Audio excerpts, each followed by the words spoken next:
Tervitus kõigile! Küllap mäletate, et mõni aeg tagasi algatasid mingid inimesed minu vastu massiivse kustutamiskampaania. Oma alatu tulemuseni jõudmiseks kasutati labaseid valesid, laimu ja libauudiseid, millede sisuks olid kontekstist välja ribitud sõnad, mida siis omakorda vürtsitati endale sobivate maitseainetega.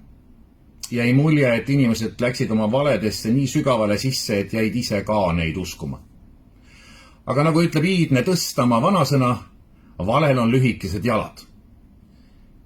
Isegi minu vastane petitsioon hääbus sama kiiresti, kui ta algatati, sest olgem ausad, vähegi intelligentsemad inimesed hammustavad üsna kiiresti läbi libauudised ja manipulatsiooni. Oma esimese video järel andsin asjaosalistele võimaluse mingilgi moel oma tekitatud kahju heastada ilma kohtuta. Ja teate mis? Mitte keegi neist ei vaevunud isegi vabandama. Kuu aega ootasin, aga nüüd on kahjuks aeg läbi.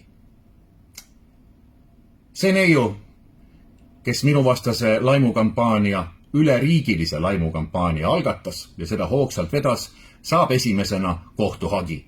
Ja mitmed teisedki kodanikud leiavad õige pea oma postkastist kirja. Tänan tähelepanu eest.